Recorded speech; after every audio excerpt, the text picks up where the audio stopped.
ఈరోజు బైబిల్ ధ్యానము. నీ సహవాసమును పోగొట్టుకొనుకుము. దేవుడైన యెహోవా చేసిన సమస్త భూజంతువులలో సర్పము యుక్తిగలదై ఉండెను. అది ఆ స్త్రీతో. ఆదికాండము 3వ అధ్యాయము 1వ వచనము. స్త్రీ సర్పముతో మాట్లాడుచుండినప్పుడు, లేక ఆమె చెట్టు నుండి పండును కోయుచున్నప్పుడు, లేక ఆమె దానిని తినుచుండినప్పుడు కూడా నరుడు ఆదాము ఆమెతో ఉన్నట్టుగా కనుగొనలేము. మనుషునికి సాటి అయిన సహకారిగా ఉండవలెనన్నదే ఆమెను సృష్టించుటలోని దేవుని యొక్క ముఖ్యోద్దేశమై ఉన్నది. ఆమె ఎల్లప్పుడూ అతనితో సహవాసము కలిగియుండుటకే దేవుడు ఆమెను అతని యొద్దకు తీసుకుని వచ్చెను. ఆ స్త్రీ నరునితో ఉన్న సహవాసమును పోగొట్టుకున్నప్పుడు ఆమె దేవుని యొక్క ప్రేమకును సత్యమునకును ద్రోహము చేసినదిగా మారిపోయినది.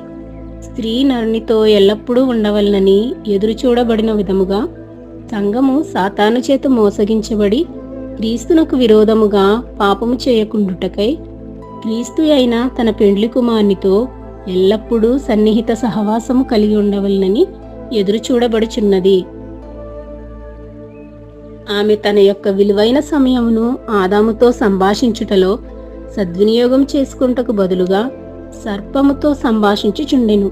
తరచుగా దేవుని బిడ్డలైన వారు తమకు ప్రార్థించుటకు సమయము లేదనియు, దేవునితో సంభాషించుటకు తమకు సమయము లేదనియు వక్కానించు వారికి సాతానుతో సంభాషించుటకు అత్యంత సమయము ఉండును.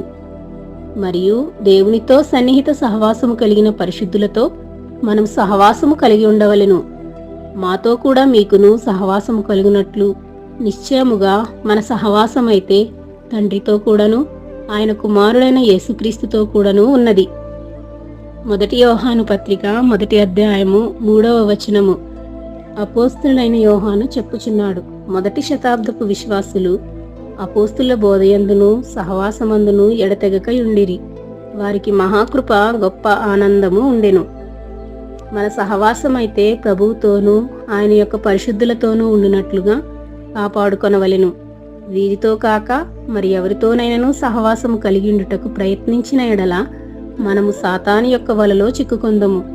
ఈ లోక స్నేహము దేవునితో వైరమని మీరెరుగరా? యాకోబు పత్రిక 4వ అధ్యాయము 4వ వచనము. ఈ వీడియో యొక్క పూర్తి స్క్రిప్ట్ కావాలంటే దయచేసి డిస్క్రిప్షన్లో చూడండి. అలాగే ఛానల్ను సబ్స్క్రైబ్ చేయండి మరియు వీడియోలను క్రమంగా అనుసరించండి.